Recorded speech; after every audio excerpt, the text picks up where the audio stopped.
કેમ છો બધા? મજામાં ને? તબિયતનું ધ્યાન રાખો છો ને? અને સાથે સાથે અભ્યાસ પણ કરજો, પુનરાવર્તન ખાસ કરજો. હવે આપણે બહુ ટૂંક સમયમાં ટેસ્ટ શરૂ કરવાના છીએ, એટલે તમે તમારી રીતે તૈયારીમાં રહેજો.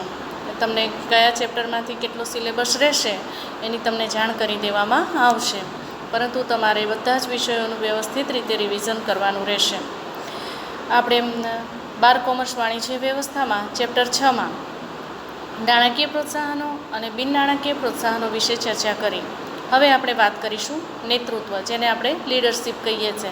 આમ તો નેતા વિશેનું પિક્ચર આપણા માઇન્ડમાં એકદમ ક્લિયર હોય છે કે નેતા કોને કહેવાય. સામાન્ય રીતે એની કલ્પના કરીએ એટલે આપણને એવું યાદ આવે એમ કે એક વ્યવસ્થિત રીતે કોટનના કપડાં પહેરેલા હોય, ઇસ્ત્રી ટાઈટ, અને આમ ચોક્કસ પ્રકારની પર્સનાલિટી હોય. તો એ બધા કેવા નેતાઓ છે? પોલિટિકલ નેતાઓ છે. આપણે જેની વાત કરીએ છીએ એકમની અંદર જે કર્મચારીઓને કામદારો કામ કરી રહ્યા છે તેની જવાબદારી નિભાવે તેવી વ્યક્તિની, અને એ પર્સનાલિટેડ પર્સન હોય છે. તો નેતા કેવો હોવો જોઈએ એ બધી બાબતોની આપણે આ ટૉપિકની અંદર ચર્ચા કરીશું. તો જ્યાં વ્યક્તિઓનું જૂથ હોય, એટલે એક કરતાં અથવા તો 2-5 કરતાં વધારે વ્યક્તિઓને જ્યારે જરૂરિયાત હોય અથવા તે વધારે વ્યક્તિઓ કામ કરતા હોય ત્યારે નેતાગીરીનો પ્રશ્ન ઉદ્ભવે છે. ઔદ્યોગિક એકમમાં કર્મચારીઓનું જૂથ કામ કરે છે. આપણે બધાને ખબર છે કે મોટા મોટા એકમોની અંદર પુષ્કળ પ્રમાણમાં કર્મચારીઓ અને કામદારોની જરૂરિયાત ઊભી થતી હોય છે. તો આ જે જૂથ છે એને એમનામાં છૂટા ન મૂકી દેવાય. તો બધા પોતાને મન ફાવે તેવી રીતે પોતાની અનુકૂળતા પ્રમાણે તેમની બુદ્ધિ ક્ષમતા પ્રમાણે કાર્ય કરવા માટે પ્રેરાશે, અને તો કામ બગડી જાય. અને એટલા માટે તેમને નેતૃત્વ પૂરું પાડવાનું હોય છે, નેતાગીરી પૂરી પાડવાની હોય છે. નેતૃત્વ એ પરસ્પર પ્રોત્સાહિત કરવાની પ્રક્રિયા છે. એકબીજાને પ્રોત્સાહિત કરીને તેમની પાસેથી વધુ સારું કામ લેવાનું કામ આ નેતૃત્વની અંદર હોય છે. નેતૃત્વ દ્વારા આપણે વ્યવસ્થા તંત્રની કાર્યક્ષમતા વધારી શકીએ છીએ. આપણે જે વ્યવસ્થા તંત્રનું માળખું પસંદ કર્યું છે એ માળખું વધુ અસરકારક રીતે કાર્ય કરી શકે એના માટે નેતૃત્વ બહુ જરૂરી છે, જેને લીધે થઈને તે વધુ સારી રીતે આપણને પરિણામ પણ પ્રાપ્ત થાય છે. વ્યવસ્થા તંત્રનું તંત્ર જે છે આપણે પસંદ કરેલું એને ધબકતું રાખવા માટે, એટલે કે સતત ચાલુ રાખવા માટે નેતાગીરીનો ઉપયોગ કરવામાં આવે છે. નેતાગીરી કાર્યક્ષમ વ્યવસ્થા તંત્રની આધારશિલા છે. તો તે અંડરલાઇન કરી રાખજો. નેતાગીરી કાર્યક્ષમ વ્યવસ્થા તંત્રની આધારશિલા છે. શા માટે? નેતૃત્વ વિના વ્યવસ્થા તંત્ર સફળતાપૂર્વક કામ કરી શકતું નથી. નેતૃત્વથી આપણે વ્યવસ્થા તંત્રમાં જે માળખું પસંદ કર્યું છે એની કાર્યક્ષમતામાં વધારો કરી શકાય છે. નેતૃત્વના આધારે જ વ્યવસ્થા તંત્ર વધુ સારી રીતે કામ કરીને ધબકતું રહી શકે છે, અને એટલા માટે તે તેની આધારશિલા છે તેમ કહેવામાં આવે છે. નેતા તેના વલણ અને વર્તન દ્વારા જૂથના અન્ય સભ્યોના પ્રયત્નોને નિશ્ચિત દિશામાં વાળવાનું કામ કરે છે. કારણ કે નિર્ધારિત ધ્યેય લક્ષ્યાંકો પ્રાપ્ત કરવા માટે કર્મચારીઓને પ્રોત્સાહન, પ્રેરણા અને વિશ્વાસ અને માર્ગદર્શન પૂરું પાડવાનું કામ નેતા દ્વારા કરવામાં આવતું હોય છે. અને એટલા માટે નેતૃત્વ દ્વારા વધુ સારી રીતે કાર્ય થઈ શકે તેવી રીતે તેને કોઈ ચોક્કસ વ્યક્તિઓને નેતૃત્વ આપવામાં આવે છે. નેતૃત્વ એ અન્ય માટેનું પ્રેરણા સ્ત્રોત છે. નેતા એ અન્ય વ્યક્તિઓને કામ કરવા માટે પ્રોત્સાહિત કરે છે. વધુ સારી રીતે કાર્ય કેવી રીતે થઈ શકે, વિચલનો હોય અથવા તો કોઈ પણ પ્રકારના પ્રશ્નો હોય તો તેના ઉપરી અધિકારીઓ સમક્ષ તેની રજૂઆત કરવી અને તેને વધુ સારી રીતે સંપૂર્ણ રીતે કામ કરી શકે તેવી રીતે તેને કાર્યરત કરવાનું કામ એ નેતા દ્વારા કરવામાં આવતું હોય છે. તો સૌપ્રથમ નેતા કોને કહેવાય અથવા નેતૃત્વ એટલે શું એમ પણ પ્રશ્ન પૂછે. જો નેતા અને નેતૃત્વ બે વસ્તુ અલગ છે. નેતા એ વ્યક્તિલક્ષી બાબત છે, જ્યારે નેતૃત્વ એટલે નેતાનું જે કાર્ય છે એ કહેવાય. તો નેતાનું આપણે નેતૃત્વનું મિનિંગ લઈએ તો કોઈપણ ધ્યેયની સ્થિતિ માટે લોકોને સ્વેચ્છાપૂર્વક પ્રયત્ન કરવા માટે લોકો ઉપર અસર ઉપજાવવાની પ્રવૃત્તિ અને ગુણના જે તત્વો રહેલા છે તેને નેતૃત્વ કહી શકાય. તો બહુ સ્વાભાવિક વસ્તુ છે કે જુદી જુદી વ્યક્તિઓ મારફતે જ્યારે આવી રીતે નેતૃત્વનું કામ સોંપવામાં આવે છે ત્યારે તેવી વ્યક્તિઓ જે એકમની અંદર કામ કરી રહ્યા છે તેવા લોકોને વધુ સારી રીતે કામ કરવા માટે પ્રોત્સાહન પૂરું પાડવાનું કાર્ય કરે છે. અને આ પ્રવૃત્તિ કરાવવાનો ગુણ જે વ્યક્તિમાં હોય છે તેને નેતૃત્વ કહી શકાય. જો નેતાના ગુણો દરેક વ્યક્તિમાં એક સરખા હોતા નથી, અને કેટલીક વ્યક્તિઓ નેતૃત્વ કરવા માટે સર્જાઈ પણ નથી હોતી. કેટલાક જ લોકો એવા હોય છે કે જે નેતૃત્વ કરવા માટે સક્ષમ હોય છે. ત્યાર પછી એની એક વ્યાખ્યા લઈએ તો અન્ય વ્યક્તિઓમાં ધ્યેય સિદ્ધિ કરવાની ઈચ્છા જાગૃત કરવાની કળા કે આવડત એટલે નેતૃત્વ. બરાબર. અન્ય વ્યક્તિઓમાં એટલે પોતાના સિવાયની જે વ્યક્તિઓ છે તે લોકો વધુ સારી રીતે કામ કરવાની ઈચ્છા સેવે અને એ કેવી રીતે થઈ શકે, એક કામ કરાવવાની જે કળા છે એનામાં જે આવડત છે એને નેતૃત્વ કહી શકાય. ડૉક્ટર જ્યોર્જ આર ટેરી કહે છે કે નેતૃત્વ એ જૂથ ઉદ્દેશોની સિદ્ધિ માટે જૂથ સ્વેચ્છાએ પ્રયત્નો કરે અને એ રીતે કર્મચારીઓ ઉપર પોતાનો પ્રભાવ પાડવાની એક પ્રવૃત્તિ છે જેને નેતૃત્વ કહે છે. આ બધી વ્યાખ્યાઓના આધારે એક વસ્તુ સ્પષ્ટ થાય છે કે નેતા પોતાના જૂથની એક પ્રભાવશાળી વ્યક્તિ છે. એને જે કંઈ પણ જૂથ સોંપવામાં આવ્યું હોય એમાં એ પર્સનાલિટેડ પર્સન છે. કોઈપણ વ્યક્તિ જ્યારે કોઈપણ વ્યક્તિને નેતૃત્વ પ્રકારના આવા જુદા જુદા પ્રકારના દાખલા બેસાડી શકીએ આપણે કે કોઈપણ પ્રકારનું કાર્ય કરાવવા માટે તેમના પર દબાણ કરવામાં નથી આવતું. કોઈપણ પ્રકારના દબાણ કર્યા વિના તેના પર પોતાનો પ્રભાવ પાડે છે અને એટલા માટે તેને માર્ગદર્શન અને પ્રેરણા આપીને સ્વેચ્છાપૂર્વક તેમને ઈચ્છિત પરિણામો મેળવવા તરફ આગળ લઈ જાય છે. તો આ આવડત જેનામાં રહેલી હોય છે એ આવડતને નેતૃત્વ અથવા તો નેતાગીરી કહેવામાં આવે છે. સામાન્ય રીતે જો તમે આમ તો ઘણા બધા સિરિયલો અને પિક્ચર્સ પણ જોતા હોય છે તો તમે આવા પૌરાણિક જે પાત્રો છે એના વિશે વાંચ્યું હોય તો પણ તમને ખબર પડે. ચંદ્રગુપ્ત મૌર્ય તો એ જ્યારે નાનો હતો, અશોકા ધી ગ્રેટ, તો અશોક જ્યારે નાનો હતો એ ચંદ્રગુપ્તનો પુત્ર કે જે નાનો હતો ત્યારથી જ એ જ્યાં જતો ત્યાં નેતાગીરી પૂરી પાડતો. એટલે ટૂંકમાં એક ટોળું વળીને બેસી જાય બધા આજુબાજુમાં બધા જ્યાં હોય ત્યાં અને એ પોતે એક પથ્થર પર બેસીને બધાનો ન્યાય કરતો. તો એનામાં નેતૃત્વની જે કળા છે એનો જે ગુણ છે એ જન્મજાત હતો, જન્મસિદ્ધ હતો તેમ કહી શકાય. તેવી જ રીતે તમે કેટલીક ફિલ્મોમાં પણ જોયું હશે. હમણાં તાજેતરની ફિલ્મ બાહુબલી એની અંદર પણ એક વાક્ય છે કે ये जो पर्सन है वो किसी की गुलामी करने के लिए नहीं पैदा हुआ है, वो जहाँ भी जाता है वहाँ राजा बन के रहता है. તો એનો અર્થ એ થયો કે તેનામાં એવો પ્રભાવ છે, તેની પર્સનાલિટી એવી છે કે જેને લીધે થઈને બીજી વ્યક્તિઓ તેના અંડરમાં કામ કરવાનું પસંદ કરે છે. તો આવી રીતે નેતા એ જન્મજાત બાબત છે. તેનામાં નેતૃત્વના ગુણ અંદરથી જ આવતા હોય છે. હવે તેના લક્ષણો વિશે એટલે કે કેરેક્ટરાઇઝ વિશે ચર્ચા કરીએ. તો એક તો તાબેદારોનું અસ્તિત્વ. જો તાબેદારો જ ન હોય તો કોના પર નેતૃત્વ પૂરું પાડવાનું? એટલા માટે કોઈપણ વ્યક્તિ નેતા તરીકે કામગીરી ત્યારે જ બજાવી શકશે જ્યારે તેના હાથ નીચે અન્ય વ્યક્તિઓ હોય અને હાથ નીચેની વ્યક્તિઓને તાબેદારો તરીકે ઓળખવામાં આવે છે. તો તાબેદારોનું અસ્તિત્વ હોય તો જ નેતૃત્વ પૂરું પાડી શકાય છે, અન્યથા નહીં. ત્યાર પછી બીજું છે સતત પ્રક્રિયા. જ્યાં સુધી એકમનું અસ્તિત્વ ચાલુ રહેશે ત્યાં સુધી નેતૃત્વ પણ ચાલુ રહેશે. કારણ કે એકમનું અસ્તિત્વ ચાલુ રહેશે ત્યાં સુધી કર્મચારીઓ અને કામદારો એકમની અંદર કામ કરવાના છે. એ જે કામ કરવાના છે એ કામ દરમિયાન તેઓને નેતૃત્વ પૂરું પાડવાનું કાર્ય પણ સતત ચાલુ રહેવાનું છે અને એટલા માટે નેતૃત્વ એ સતત ચાલતી પ્રક્રિયા છે તેમ કહેવાય. ત્યાર પછી ત્રીજું છે નેતૃત્વનો સ્વીકાર. આ બાબત તમને ઘણા બધાને અનુભવ પણ હશે કે નેતૃત્વ માટે નેતા અને તાબેદારો બંને હોવા તો જોઈએ, પરંતુ તાબેદારો જે હોય છે ને એ પાછા તે વ્યક્તિને નેતા તરીકે સ્વીકાર કરતા હોવા જોઈએ. નહીંતર વિરોધનો વંટોળ ફૂંકાવાની શક્યતાઓ રહેતી હોય છે અને બને એવું કે કેટલીક વ્યક્તિઓ તેને નેતા તરીકે ન સ્વીકારે તો એના દ્વારા જે હુકમો અને સૂચનો આપવામાં આવે એનું પાલન પણ ન થાય અને જો એનું પાલન ન થાય તો વ્યવસ્થિત રીતે કામ ન થઈ શકે અને પરિણામ સ્વરૂપ ઈચ્છિત પરિણામો પણ પ્રાપ્ત ન થઈ શકે અને ઉલટાનું એકમનું વાતાવરણ પણ ડહોળાઈ જાય.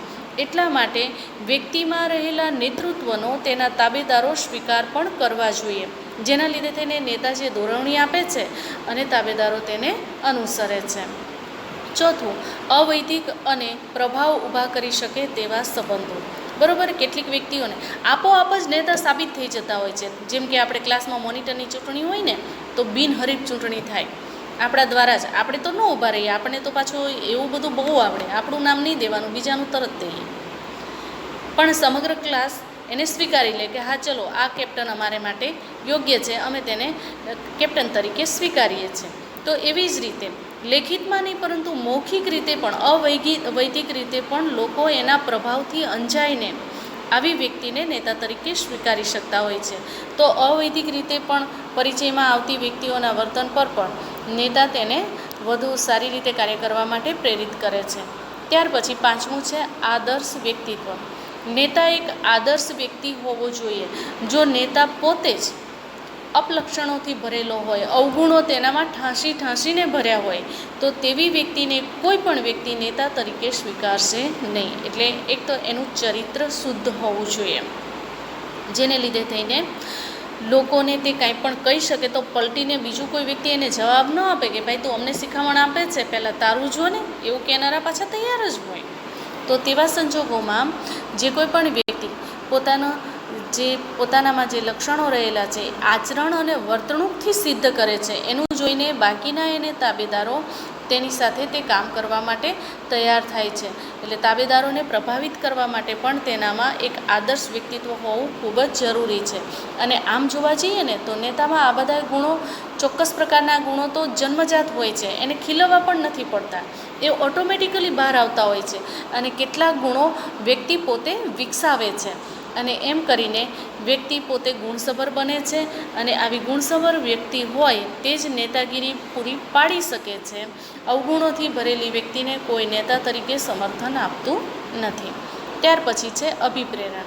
તો છઠ્ઠો પોઈન્ટ છે આપણો અભિપ્રેરણ. તો નેતાગીરી તાબેદારોને પ્રોત્સાહિત કરવામાં સમાયેલી હોવાથી નેતા પ્રથમ તેમના તાબેદારોને અભિપ્રેરણ પૂરું પાડે છે. ઈચ્છિત પરિણામો પ્રાપ્ત કરવા માટે તેઓને પ્રોત્સાહિત કરે છે, અને વારંવાર તેમને પ્રોત્સાહિત કરીને વધુ સારું પરિણામ મેળવવા માટે તૈયાર કરે છે.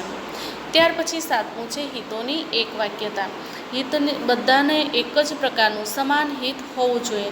નેતૃત્વમાં નેતા અને તાબેદારો વચ્ચે જે કાંઈ પણ સંબંધ છે તેમાં દરેકનું હિત એક જ સરખું હોવું જોઈએ. દાખલા તરીકે એકમની અંદર કામ કરનાર કર્મચારીઓ, કામદારો અને નેતા, આ બધી જ વ્યક્તિઓનો હેતુ સમાન છે કે એકમે નક્કી કરેલા ધ્યેયને સિદ્ધ કરવું, ઈચ્છિત પરિણામો પ્રાપ્ત કરવા.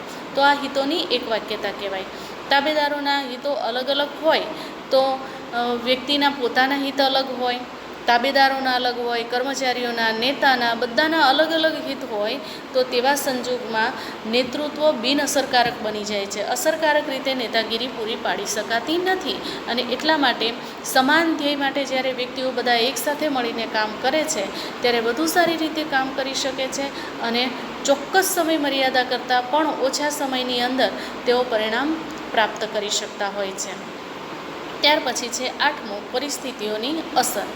નેતાની સફળતાનો આધાર ચોક્કસ પરિસ્થિતિઓ પર રહેલો હોય છે. જો પરિસ્થિતિમાં ચોક્કસ પ્રકારના ફેરફાર ન થાય તો નેતા સફળ થઈ જાય છે, કારણ કે જે રૂટીનથી, જે ઢબથી કામ ચાલતું હતું એ જ પ્રમાણે કામ કરવાનું હોય છે, એટલે એનું નેતૃત્વ સફળ ગણાય છે. પરંતુ જો આકસ્મિક પરિણામો અસ્તિત્વમાં આવે, એવા પરિબળો ઊભા થાય કે જેને લીધે થઈને એકમની કાર્યપ્રવૃત્તિ ડિસ્ટર્બ થઈ જાય, દાખલા તરીકે અત્યારે કોરોનાનો માહોલ, તો એવા સંજોગોમાં અર્થતંત્ર ડોળાઈ જાય છે, તો એકમને પણ તેની અસર પડે જ છે. તો તેવા સંજોગોમાં કેવી રીતે લોકો પાસેથી કામ લેવું, તેમની સુરક્ષા માટેની ચિંતા કરવી, એ બધી જ બાબતોનો તેની અંદર સમાવેશ થઈ જાય છે. એટલે ચોક્કસ પરિસ્થિતિઓની અસર પણ નેતાગીરી પર થતી હોય છે. જો આવી પરિસ્થિતિમાંથી જે સુગમ અને યોગ્ય માર્ગ કાઢી શકે છે, કર્મચારીઓને સાચવી શકે છે, તેનું નેતૃત્વ સફળ ગણાય છે. તો હતા નેતાના લક્ષણો. હવે આપણે ચર્ચા કરીશું સારા નેતા કોને કહેવાય. 3 માર્ક્સના પ્રશ્નોમાં પૂછાય છે સારા નેતાના ગુણો જણાવો, qualities of a good leader. અથવા તો 1 માર્ક્સના ટૂંકા પ્રશ્નોમાં પૂછાય છે નેતાના શારીરિક ગુણો જણાવો, અથવા તો નેતાના બૌદ્ધિક ગુણો જણાવો, અથવા નેતાના માનસિક ગુણો જણાવો. ટૂંકમાં 1 માર્ક્સમાં પણ પૂછાઈ શકે છે, તો એક જ પ્રકારના ગુણો જણાવવાના રહેશે. અને જો 3 માર્ક્સનો પ્રશ્ન હશે તો સારા નેતાના ગુણો જણાવો એમ હશે, તો તમારે 3 પ્રકારના ગુણો જણાવવાના રહેશે. તો આ જે શારીરિક ગુણો છે એમાં સૌથી પ્રથમ તો એક પ્રભાવશાળી નેતા એ શારીરિક રીતે તંદુરસ્ત અને સુદૃઢ હોવો ખૂબ જરૂરિયાત છે. સાવ માયકાંગલો હોય વર્ષના અડધા દિવસો એ બીમાર રહેતો હોય તો એવી વ્યક્તિ નેતૃત્વના લક્ષણો ધરાવતી હોવી છતાં પણ એનામાં શારીરિક ક્ષમતા ન હોવાને લીધે થઈને પણ તે નેતા તરીકે સફળ થઈ શકતો નથી. કારણ કે નેતા માટે જરૂરી છે કે તે સતત સંપર્કમાં રહે, એકમના સ્થળ પર, કામકાજના સ્થળ પર હાજર રહે. જો વ્યક્તિ શારીરિક રીતે તંદુરસ્ત ન હોય તો એની રજાઓ જ એટલી બધી હોય કે એની એબસન્સમાં અહીંયા શું બને છે એ વિશે એને ખ્યાલ જ ન આવે અને પરિણામ સ્વરૂપ તે વધુ સારી રીતે નેતાગીરી પૂરી ન પાડી શકે. આ ઉપરાંત એક બીજી બાબત એ પણ છે કે તેનો શારીરિક બાંધો સાવ ઠીંગણા, એકદમ બેડોળ એવી વ્યક્તિ નેતા તરીકે પ્રભાવ નથી પાડી શકતી. એટલે વ્યવસ્થિત હાઇટ બોડી હોય, કસાયેલું શરીર હોય તો એ શારીરિક બાંધો વ્યવસ્થિત હોય ને તો એનો પણ એક પ્રભાવ પડે છે. બીજું, આકર્ષક સૌંદર્ય, વ્યક્તિ દેખવામાં પસંદ આવે તેવી હોય. સાવ કુરૂપ અને કુબળી વ્યક્તિ હોય તો લોકો એની સામે જોવાનું પણ પસંદ નહીં કરે, તો પછી એને સાંભળશે ક્યાંથી? અને એટલા માટે તે આકર્ષક સૌંદર્ય પણ ધરાવતો હોવો જોઈએ. ત્યાર પછી શાંત અને આનંદી સ્વભાવ હોવો જોઈએ. બરાબર, શાંત હોવો જોઈએ. નાની નાની વાતમાં શોર્ટ ટેમ્પર્ડ વ્યક્તિ ન ચાલે. નાની નાની વાતમાં જ એ ગુસ્સે થઈ જાય, અકળાઈ જાય, ગમે તેને વગર વાંકે ખીજાઈ જાય તો તેવી વ્યક્તિ અપ્રિય થઈ પડે છે. અને એટલા માટે સારા નેતાની અંદર શાંત સ્વભાવ હોવો ખૂબ જ જરૂરી છે. એની સાથે સાથે તે આનંદી સ્વભાવનો પણ હોવો જોઈએ કે જેથી કરીને કામકાજના સમય દરમિયાન તે લોકોને આનંદ કરાવે, મોજ કરાવે. એટલે એક જ ઘરેડમાં કામ કરનાર વ્યક્તિઓ, કામદારો જે છે તેઓ કંટાળો ન અનુભવે, થાકની લાગણી ન થાય, એટલા માટે તે આનંદી સ્વભાવવાળો પણ હોવો જોઈએ. બીજું, મદદનીશોને કાર્યપ્રેરણા આપી શકે તેવો પણ હોવો જોઈએ. એટલે શારીરિક બાબતોમાં કેટલી વસ્તુઓની ચર્ચા કરીશું. એક તો શરીર તંદુરસ્ત હોવું જોઈએ, તેનો બાંધો સુદૃઢ હોવો જોઈએ, તેનું કદ અને બાંધો, કદમાં બાંધો આવી જાય, આકર્ષક સૌંદર્ય હોવું જોઈએ, શાંત સ્વભાવનો હોવો જોઈએ, આનંદી સ્વભાવનો હોવો જોઈએ અને મદદનીશોને કાર્યપ્રેરિત કરી શકે તેવો હોવો જોઈએ. તો આ તેના શારીરિક ગુણો છે. ત્યાર પછી આપણે ચર્ચા કરીશું બૌદ્ધિક ગુણો. તો સારા નેતામાં બૌદ્ધિક ક્ષમતા પણ હોવી જરૂરી છે. જો બુદ્ધિ ક્ષમતા ન હોય તો તેવી વ્યક્તિઓ માત્ર અને માત્ર વૈતરું કરવા માટે જ સર્જાઈ હોય છે, તે નેતૃત્વ પૂરું પાડી શકતા નથી. અને એટલા માટે તેનામાં બૌદ્ધિક શક્તિ હોવી પણ ખૂબ જ જરૂરી છે. હવે બૌદ્ધિક ગુણોમાં શું શું કઈ વસ્તુઓનો સમાવેશ થાય છે? તો એક તો નિર્ણય શક્તિ. કોઈપણ સમયે જ્યારે જરૂરિયાત ઊભી થાય ત્યારે તે યોગ્ય નિર્ણય લઈ શકવો જોઈએ. કારણ કે એકમના કામકાજના કલાકો દરમિયાન જ ઘણી બધી વખત એવું બને છે કે ચોક્કસ પ્રકારના પ્રશ્નો અને વિચલનો ઊભા થાય છે. જો એ ઓન ધી સ્પોટ નિર્ણય ન લઈ શકે અને પેન્ડિંગ રાખે અથવા તો ઉપરી અધિકારીને પૂછવા જશે ત્યાં સુધી તો એકમને ઘણું બધું નુકસાન થઈ જાય છે, કામદારોને પણ નુકસાન થઈ શકે છે. એટલે તેનામાં એક નિર્ણય લેવાની શક્તિ હોવી જોઈએ. બીજું, તે માનસિક ક્ષમતા ધરાવતો હોવો જોઈએ. નાની નાની વાતમાં ટેન્શનમાં આવી જાય, ઘરના કોઈપણ પ્રકારના ટેન્શન, એનો પ્રભાવ, એનો પ્રત્યાઘાત કામકાજના સ્થળ પર પડતો હોય તો તેવી વ્યક્તિ નેતા તરીકે સફળ થઈ શકતી નથી. એટલે તેનામાં માનસિક ક્ષમતા પણ હોવી જોઈએ. ત્યાર પછી ગ્રહણ શક્તિ. ચોક્કસ પ્રકારનું ઓબ્ઝર્વેશન તે કર્યા કરે છે, કારણ કે એના હાથ નીચેના જે તાબેદારો છે એ કેવા પ્રકારનું, કેટલા પ્રમાણમાં, કેવી રીતે કાર્ય કરી રહ્યા છે એનું ચોક્કસ ઓબ્ઝર્વેશન તેણે કરવાનું હોય છે. તો ઓબ્ઝર્વેશન કરીને તે ગ્રહણ કરવાની, યાદ કરવાની શક્તિ, યાદદાસ્ત તેનામાં વ્યવસ્થિત હોવી જોઈએ. જો એ નાની નાની વાતોને ભૂલી જતો હોય તો સારું કામ કરનાર વ્યક્તિઓ એનું કામ પણ તે યાદ નહીં રાખી શકે. કોઈ વ્યક્તિથી ભૂલ થઈ હશે તો એ પણ તેનાથી ભૂલાઈ જશે. તો સરવાળે જે સર્વેયું કાઢવાનું થાય, લોકોના કામનું મૂલ્યાંકન કરવાનું થાય તો તે યોગ્ય રીતે મૂલ્યાંકન ન કરી શકે. અને એટલા માટે તેની ગ્રહણ શક્તિ ખૂબ જ સારી હોવી જોઈએ. ત્યાર પછી છે વૈજ્ઞાનિક દૃષ્ટિકોણ. આજના સમયમાં નિત નવા સંશોધનો થયા કરે છે, અદ્યતન ટેકનોલોજીનો ઉપયોગ થાય છે. એટલે દરેક એકમ સારામાં સારી લેટેસ્ટ ટેકનોલોજી વાપરવાનો પ્રયત્ન કરતા હોય છે. અને એટલા માટે તેનામાં વૈજ્ઞાનિક દૃષ્ટિકોણ હોવો જોઈએ, જેથી કરીને જૂની ટેકનોલોજીના સ્થાને નવી ટેકનોલોજી બહુ આસાનીથી સ્વીકારી પણ શકે અને એ ટેકનોલોજી પ્રમાણે તે કામ પણ કરાવી શકે. નવું જ્ઞાન મેળવવાની તૈયારી. આપણી આજુબાજુ એવી કેટલી બધી બાબતો હોય છે, રોજ આપણને કાંઈક ને કાંઈક નવું શીખવાડી જાય છે.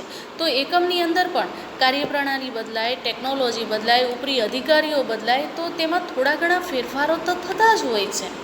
તો તે જે કંઈ પણ ફેરફારો થાય છે એને લીધે થઈને તેને નવું જ્ઞાન પ્રાપ્ત થાય છે. તો આ નિત નવું જ્ઞાન પ્રાપ્ત કરવાની તેની તૈયારી હોવી જોઈએ. આ તો આપણે વાત કરી એકમની બહાર પણ એવા કેટલા બધા એકમો છે કે જે આપણા જેવું જ કામ કરે છે.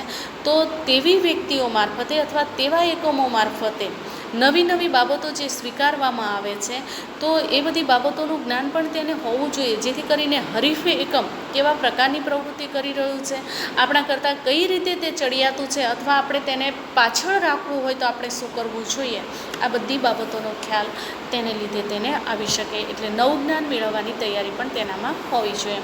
ત્યાર પછી તર્કશક્તિ. કોઈપણ વ્યક્તિ જ્યારે કોઈ કાર્ય પ્રત્યે મુશ્કેલીમાં મુકાય છે અથવા તો એનો કોઈ પ્રશ્ન હોય, તો એ પ્રશ્નમાં જો એ સાચો હોય તો સ્વીકારી જ લેવાનું હોય છે. પણ જો તેનો પ્રશ્ન અયોગ્ય હોય, તેની સમસ્યાને એ કોઈ સમસ્યા ન હોય, તો એનામાં તર્કશક્તિ હોવી જોઈએ, જેથી કરીને સામેની વ્યક્તિ જે છે, જે રજૂઆત કરી રહી છે, તેને વધુ સારી રીતે તે સમજાવી શકે. એટલા માટે તેનામાં તર્કશક્તિ હોવી જોઈએ. બીજું, દીર્ઘદ્રષ્ટિ. માત્ર ને માત્ર હાલની પરિસ્થિતિને જ લક્ષ્યમાં રાખીને કામ કરવામાં આવે તો લાંબા સમય સુધી તે સારા પરિણામો આપી શકતું નથી.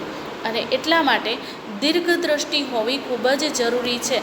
આવનાર સમયમાં, આવનાર 5 વર્ષમાં, 15 વર્ષમાં કેવા પ્રકારનું વાતાવરણ હશે, કેવી ટેકનોલોજી હશે, એ બાબતોનો પણ ખ્યાલ ત્યારે જ આવી શકે જે તેનામાં દીર્ઘદ્રષ્ટિ હોય.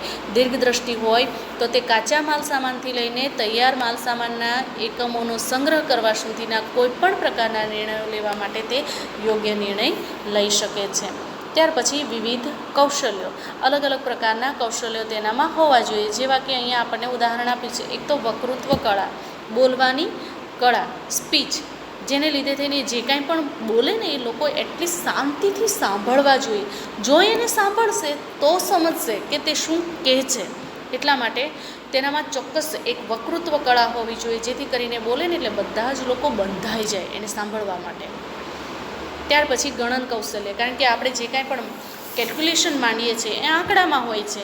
એટલે અત્યારે તો બધાને કેવું સામાન્ય સરવાળો કરવાનો હોય ને તો કેલ્સીની જરૂર પડે છે. તો નહીં, આ માઇનસ પોઈન્ટ છે.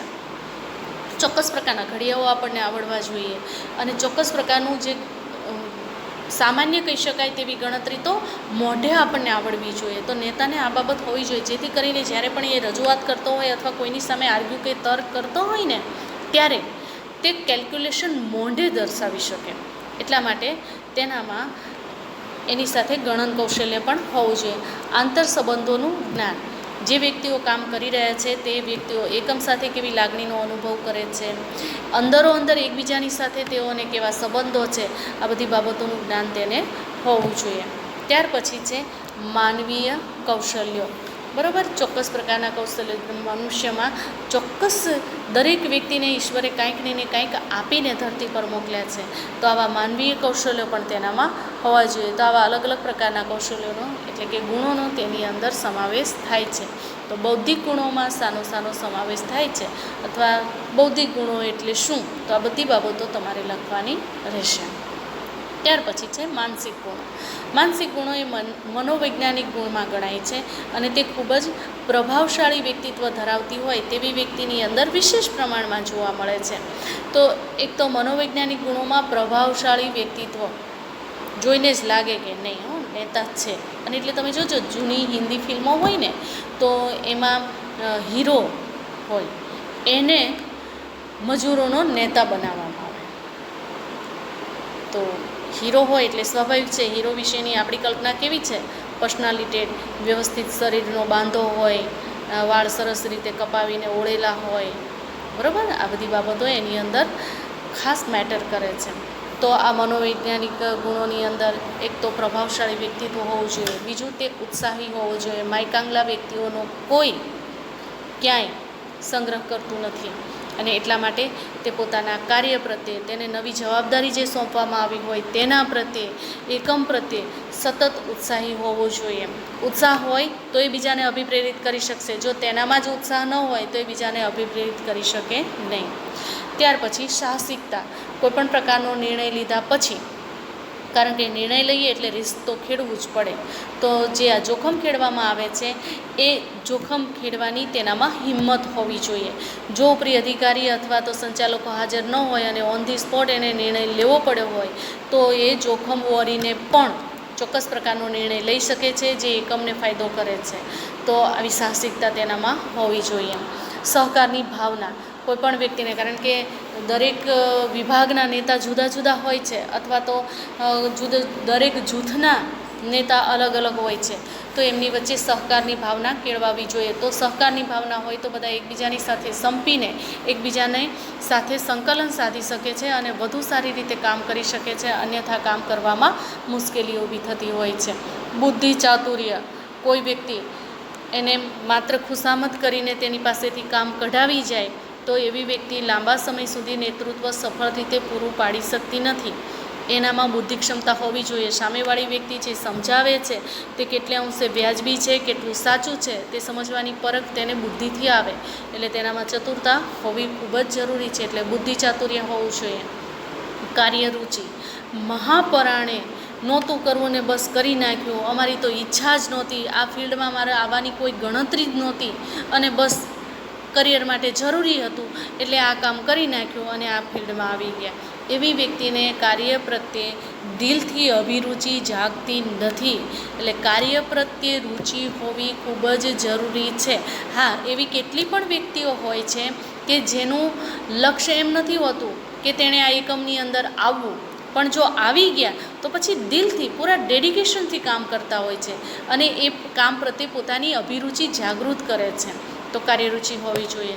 લાગણી, એકમ સાથે, એકમની અંદર કામ કરનાર કર્મચારીઓ સાથે, કામદારો સાથે, સંચાલકો સાથે, એકમ સાથે વ્યવહાર કરી રહેલા લેણદારો દેવાદારો બધાની સાથે લાગણીભર્યા સંબંધો હોવા જોઈએ. ખાસ કરીને તાબેદારો સાથે તો ખરા જ. તાબેદારો સાથે લાગણીભર્યા સંબંધો હોય તો તાબેદારો તેનો પડ્યો બોલ ઝીલવા માટે તૈયાર થઈ જશે. એટલા માટે લાગણી. ત્યાર પછી વિવેક વર્તન, બરાબર. નેતા હોય એટલે નેતાના હાથ નીચે, ભલે એનું પદ ઊંચું છે પરંતુ તેના હાથ નીચે કામ કરનારી વ્યક્તિઓ ઉંમરમાં ઘણી મોટી પણ હોઈ શકે અને નાની પણ હોઈ શકે. તો મોટી વ્યક્તિઓ છે એ પણ તેને નેતા તરીકે સ્વીકારે, એણે જે કાંઈ પણ કામ સોંપ્યું છે એ કામ કરી શકે. એટલા માટે જરૂરી છે કે તેનામાં વિવેક વર્તન હોવું જોઈએ. દરેક વ્યક્તિનો તે ખૂબ જ આદર કરી શકે તેમ હોવો જોઈએ. તો આવા બધા પ્રકારના ગુણોનો તેની અંદર સમાવેશ થાય છે. 3 માર્ક્સના પ્રશ્નમાં નેતાના ગુણો જણાવો, એમાં તમારે શારીરિક, બૌદ્ધિક અને માનસિક બધા જ પ્રકારના ગુણોની ચર્ચા કરવાની છે. અન્યથા 1 માર્ક્સમાં પૂછાય તો જે પ્રશ્ન પૂછાયો હોય તે જ તમારે કરવાનો હોય છે. તો આ બંને પ્રશ્નો જે અત્યારે આપણે લક્ષણો અને ગુણો વિશેની ચર્ચા કરી એ બંને પ્રશ્નો તમારે તમારી નોટબુકમાં એક વખત લખવાના છે અને મોઢે કરી નાખવાના છે.